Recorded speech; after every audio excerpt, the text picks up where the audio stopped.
गोपियां शिकायत करती हैं। भागवत में एक श्लोक में बड़ा सुंदर शिकायत किया गोपियों ने, 2 श्लोकों में। वत्सान मुंचन कुचित समय क्रोश संजात हासा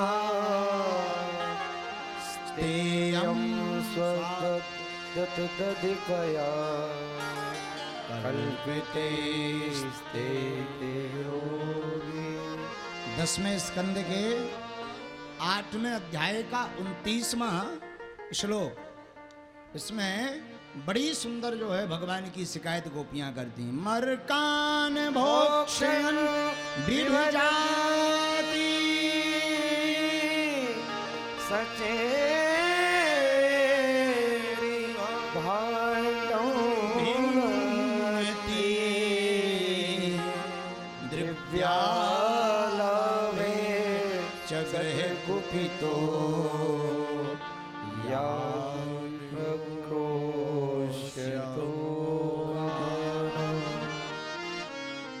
मैया तेरो कन्हैया बड़ो बाबरो है। क्यों? एक एक गोपी शिकायत करती। प्रथम गोपी बोली, मैया तेरो छोरा आयो और मेरे सब घर के बछड़े जाने छोड़ दे, खोलकर भाग गयो और सारे बछड़न ने गौ माता को पी लियो, घर पे एक बूंद तक दूध ना आया हो। तो मैया हंसकर बोली, तू गैया दोहबे जा रही होगी तो कन्हैया की आदत है कि जो गैया दोहबे जावे तो वो घर में बछड़न को छोड़त रहा बा कारण ते छोड़ दे। बोले ना मैया, कुछ तो समय है, कोई समय नहीं। मध्य दिवस में ही कन्हैया ने गाय के बछड़न को छोड़ दिया। मैया कहे, अच्छा अरे कन्हैया बता जे गड़बड़ तूने करी। कन्हैया कहे, मैया ये सब की सब झूठ बोली। दूसरी गोपी बोली, मैया खूब डांट कर देख लो जाको, हमने खूब समझाए लो। जैसे ही तेरे लाला को आंख दिखावे, डांटे, समझाएं तो ये तेरो लाला खिलखिलाए के हंस जावे और भगवान जाने जाकी हंसी में ना जाने ऐसो कौन सो जादू है कि मैं सब अब हाल भूल जाए। तेरो कन्हैया इतनो विचित्र है। मैया कहे, जे तो कोनो जादू करना है। बोले बात तो सही है, कोनो जादू करना है, पर मोको पहचान में न आवे। एक एक करके सारी गोपियां शिकायत करवे और जो गोपी ज्यादा शिकायत करवे भगवान बोले, रुक जाओ गोपी, चिंता ना करो, तेरे ही घर पे अंगलो ने होता है। भगवान दूसरे दिन उस गोपी के पास जो पहुंच गए जो ज्यादा शिकायत करती थी। उस गोपी को तो पता था कि कन्हैया आएंगे, तो मैया ने कहा कि अगर कन्हैया चोरी करे तो रंगे हाथों पकड़ के लाओ। तो भगवान को पकड़ने के लिए गोपी ने एक युक्ति सोची। उसने क्या किया, छींके के ऊपर मटकी, मटकी के ऊपर पानी की परात धरी, उसमें मटकी के ऊपर घंटी बांध दी, नीचे खाट बिछाकर लेट गई कि अब शायद कन्हैया आएंगे, छींका पकड़ेंगे तो पानी गिरेगा तो नींद खुल जाएगी, या घंटी बजेगी तो नींद खुल जाएगी और हम पकड़ लेंगे रंगे हाथों। भगवान आए। भगवान के पास भी एक नसैनी है। भगवान की कोई और नसैनी नहीं, ब्रजवासी ही नसैनी है।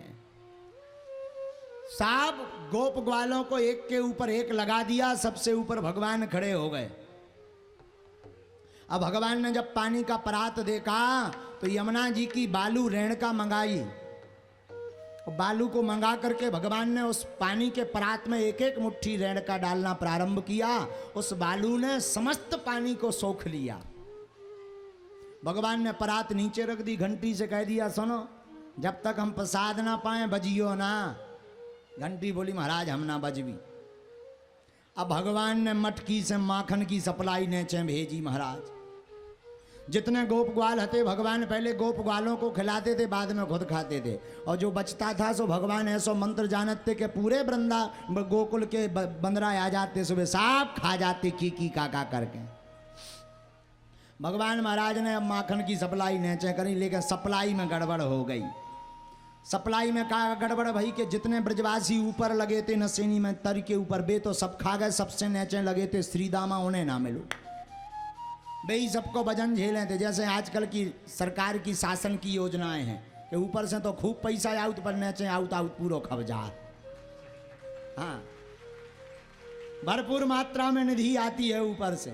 नीचे लो आउत आउत जौन गरीब तबका को आदमी हो तो वे कछू नहीं मिला तो वो तो झंडे जिंदाबाद मुर्दाई बात करत रात।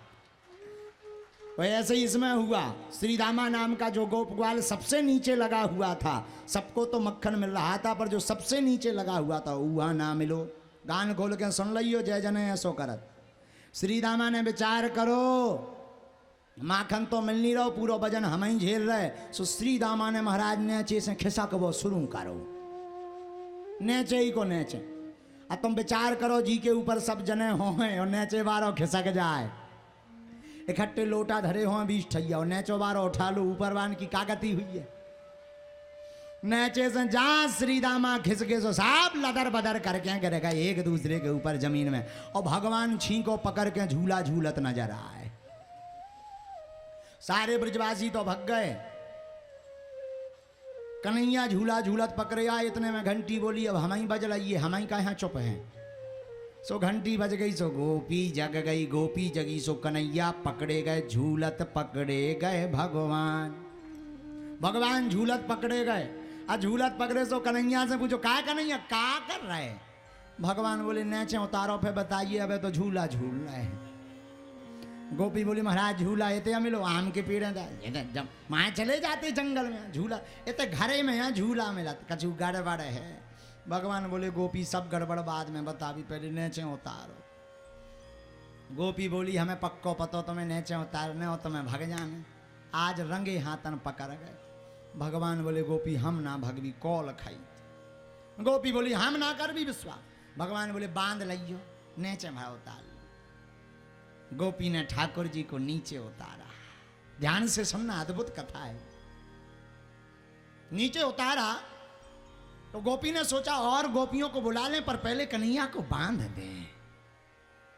तो जो पलंग पर गोपी लेटी थी उसी पर भगवान को लिटाया।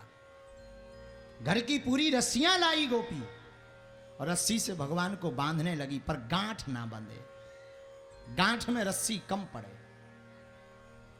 गोपी बोली महाराज बंद क्यों नहीं रहे। भगवान बोले गोपी तो उसे बांधवो ही नहीं आउता। गोपी बोली महाराज बंद हो कैसे। भगवान बोले हम तुम्हें पहले सिखाए दी फिर तुम हमें बांध दी। गोपी बोली महाराज भाग जाओ। बोले अबे लो भागे। बोले गोपी मैं सौगंध खा रहा हूं लबरी, भगो ना, झूठ ना बोलो। गोपी बोली ठीक है। अब भगवान उठे, गोपी यहां पलंग पे लेटाओ, पांव में जोर से गांठी बांधी और पांव से ऐसे लेत लेत पूरे में रस्सा गोपी के दो हाथ जोर से कस के भगवान बोले गोपी ऐसो बांधो चाहिए। गोपी बोली महाराज अब हम सीख गए, अब छोड़ो। भगवान बोले छोड़ भाई, हम बांधने हो तो बांधते का यहाँ।